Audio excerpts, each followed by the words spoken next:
Good morning, everyone. This is Joshua. I'm the maker of Texas Jeans spindles, and today I'd like to show you how to make a Tibetan style spindle shaft. Now we're going to use a curly maple this morning, and we're not going to start from the exact beginning because I pre-turned these and let them sit for a few days, let them warp, let them do whatever they need to be. But this is what I start out with. Y'all can see that. It's a 9/16 by about 12.5 inches long square blank, and I rough turn them just real quick. Throw them to the side and let them sit for a few days. Now let's get to turning. We're going to put this piece of wood in my chuck a little bit, snug it up, and this is the first step of the centering process. Now I want to spin this by hand, and I'm going to see that I'm not perfectly centered here. And it doesn't matter if I'm exactly centered right now, but I want to give it a spin, and what I'm checking for is that all four corners are just tapping my finger. Once I feel that, we're going to go ahead and tighten it.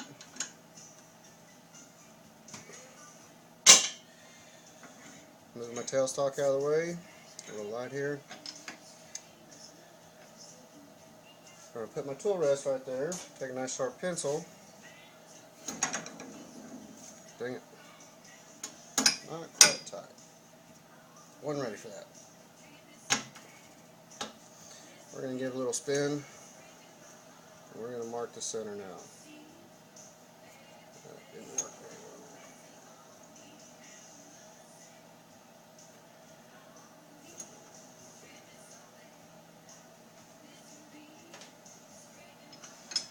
Usually like to have a little bit cleaner line than that. But now we're going to bring our tailstock up, and we're going to stab this wood right here in the center. Gently. I try to mark the exact center, and then I'll put a ring out a little bit further out so I can watch it as it's compressing the wood in and keeping it nice and even and straight. So we got that. Go ahead and snug this down. Bring our tool rest up to where it needs to be. One other thing, I like to keep my tool rest nice and shiny and pretty, so I'm constantly just touching this thing up real quick. If other wood turners out there aren't doing this, I think they'll be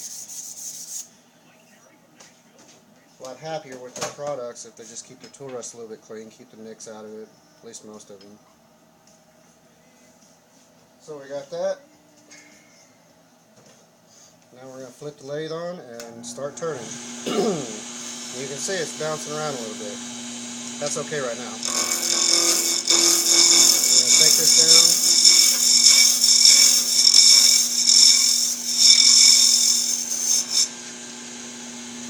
I'm going to try to keep my hands out of the way, but this is a pretty hands-on job.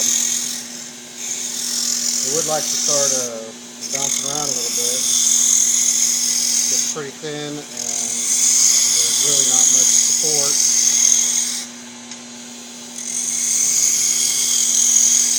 So we're just basically going to turn this down, start getting the general shape of the upper shaft.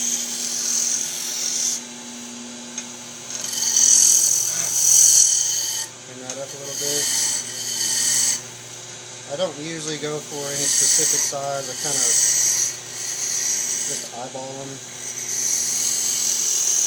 Unless, of course, it's a requested size, then I'll take some measurements and make sure that I make them the right dimensions. Well, we've got it pretty well trued up. It's spinning nice and smooth. Now, what I do, a lot of times I go ahead and hold on to it gently, and I'm going to back my tailstock off. And if it's wobbling a lot, then I'll need to recenter it. This one's actually spinning pretty true, so I think we're good. I have a little sizing wrench that I made that we're just going to set on the shaft and see where we need to go down just a little bit more. This wrench is just a hair big, leaves room for sanding, and I'll still come out to the right dimensions. I've got another wrench, which you'll see here after a while, that is for just specifically sizing the seat where the whirl is going to meet onto this spindle.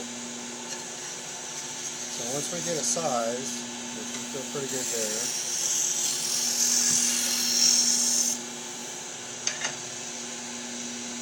we're going to come back and we're going to make the seat area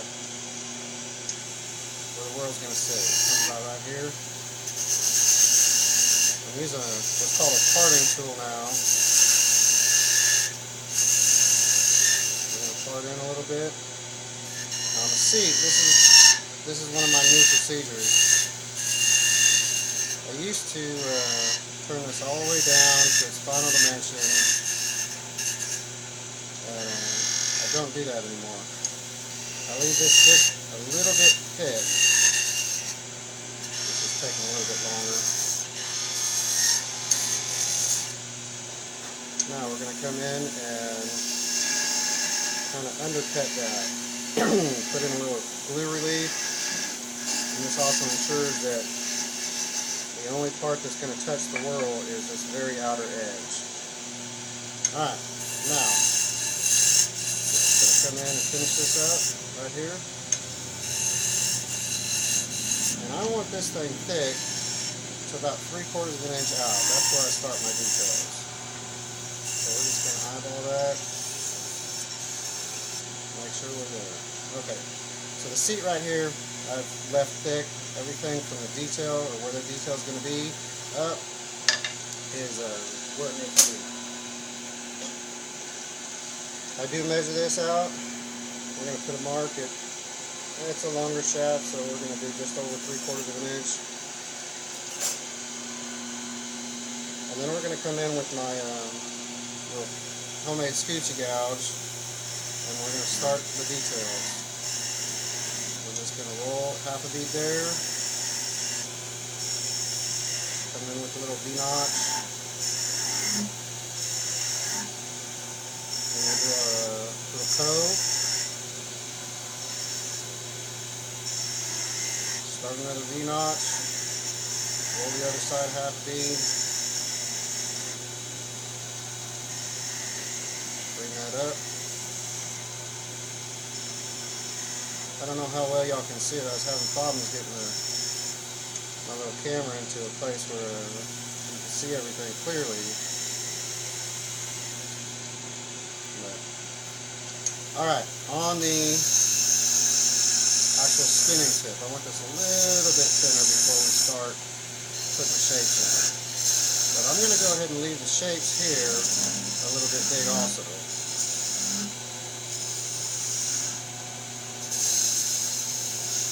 You'll see why here in a little bit. So we'll just get these shapes in their general forms. Not worry about it too much right now.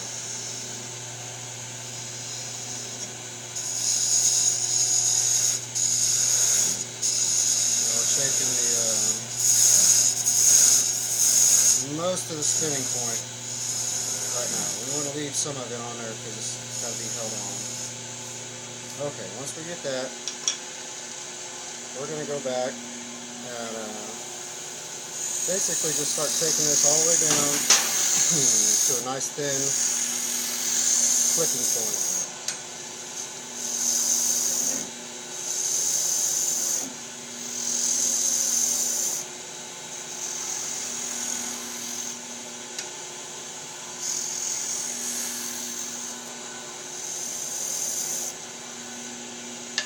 On the flicking tips, I don't ever measure them. I use my fingers as kind of a judge. I want the pads of my thumb and my forefinger to be able to touch with just gentle pressure. Alright, we got it down to the size. Now we're just going to kind of part it off to a point. And we'll see if we're wobbling or not. Probably have a little bit of wobble, but not much. Clean the tip up just a little bit. Let go. We have just a tiny bit of wobble. Okay, at this point, we are going to start the sanding. Well, we're only going to sand the upper shaft right now. So from the seat down to the spinning tip, it's not sized yet. It's not at the finished dimensions yet. And we will finish that. That's part of my new procedure. And we'll finish that after we get this upper shaft nicely sanded and ready for a finish. So just sand that real quick. And I sand up to 400 grit sandpaper on every single one of my spindles and whirls. I found that it's a high enough grit to remove any scratches. By the time I get them buffed out, they're nice and pretty and shiny. So we'll just get a little bit of sanding done.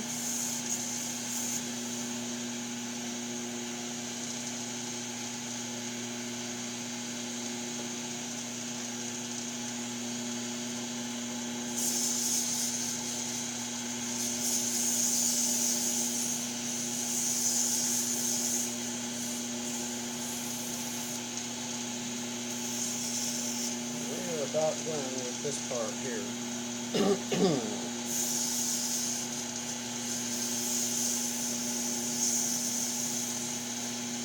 Now there's one final step I want to do before I take this off the lathe. I should have done it already, but busy talking. Go ahead and stop the lathe. I've got a little tester whirl I've been using for a long time, and I'm glad I checked this one because it's a little bit thick. It's too tight. I want to make sure that my whirl will actually slide down the shaft, because there's nothing more aggravating than finding out after I get it off the lathe that the shaft is a bit too thick. I can't get a whirl on it. Okay, we're pretty good there. Now I just got to resand it.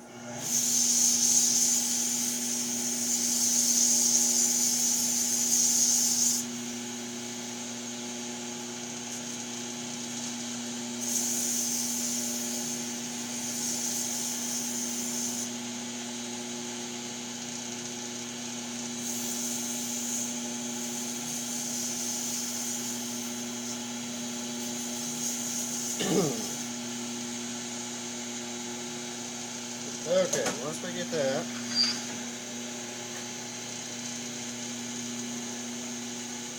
move our fuel rest back in place. Now we're going to part off the end down here. And we're going to part it off to a point. It's not going to be pretty and sharp, but we will fix that here in just a minute. It'll be sharp enough. We'll just take it off. And there you have the majority of one of my spindle shafts. So what we're going to do now,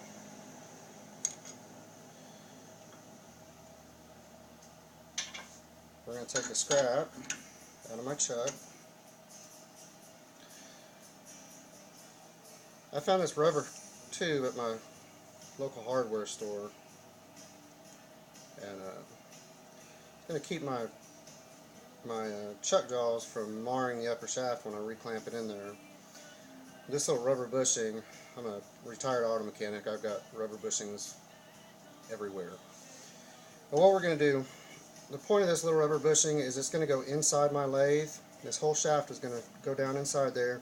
This rubber bushing is going to keep the shaft centered on the inside of my lathe, and my chuck jaws are going to clamp down on this rubber tube here.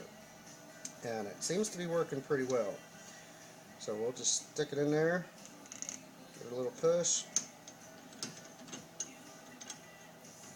and snug her down. Now, in theory, the shaft that's up inside my lathe right now should be spinning perfectly on center.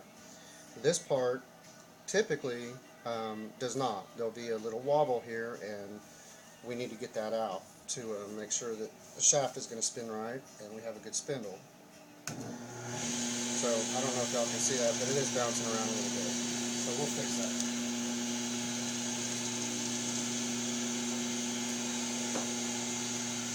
So what we're going to do is bring our tool rest back up.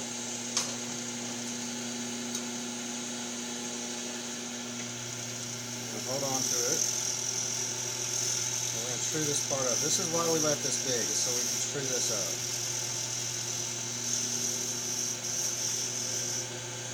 And then the rest of it, we go down to our final dimensions.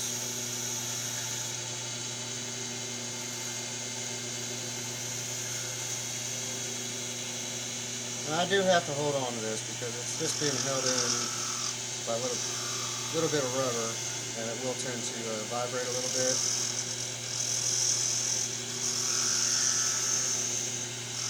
So I just want to hold on to it and go ahead and I'm really, at this point I can't really see any bouncing or vibrations going on, but I can feel them also, so that's another reason to be holding on to it. Your fingers are a lot more sensitive than what you would think.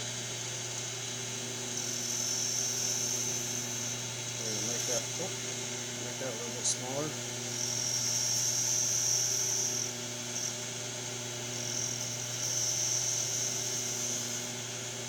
Clean all that up. Now, for sizing the seat, I have another little old ignition wrench that I just modified and ground a sharp edge on it. And we're just going to take that and gently roll it onto the seat area. That's going to ensure that my spindle shaft is actually the correct size without having to stop and measure, and all that kind of stuff takes a lot of time, so I don't really like doing it. Okay, now we got that. We'll do a little bit of sanding on this. At this point I do not sand most of that seat area, because it is the right size. If I sand it, it's going to be too small. On my spindles, you do see a tiny bit of that seat area, just the top part, so we'll go ahead and hit that a little bit.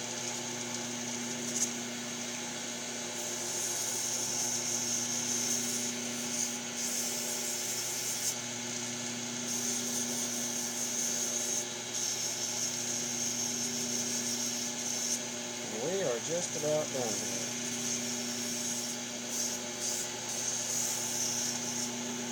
When I get up to a 320 grit on these, I like to roll the tip of it, the spinning point. I don't want it super sharp. It's just going to wear down anyways very quickly. I want it just ever so slightly rounded.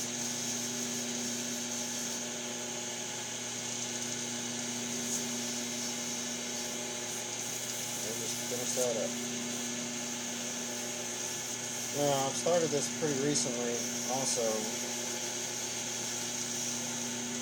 The old way I turned spindles didn't allow me to do this, but this way it does. I can let go of the spindle shaft and it's spinning nice and true. And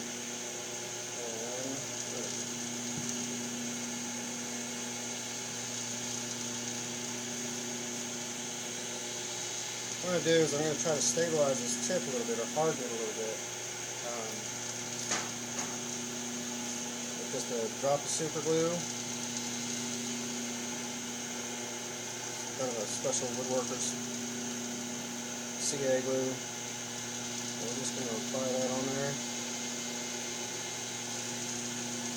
Rub it in real good. And set it.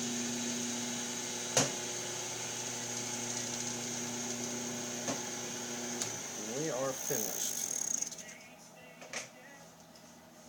Go ahead and take this out.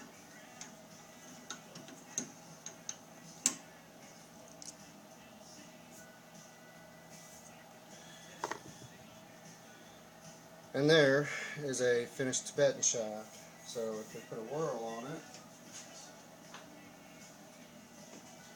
got one of my tester whirls that I know is a proven good spinner. We have a nice good click right there for it, and looks like it's spinning pretty straight. So, well, I hope you enjoyed it, and the next episode will be making a whirl. Thanks for watching.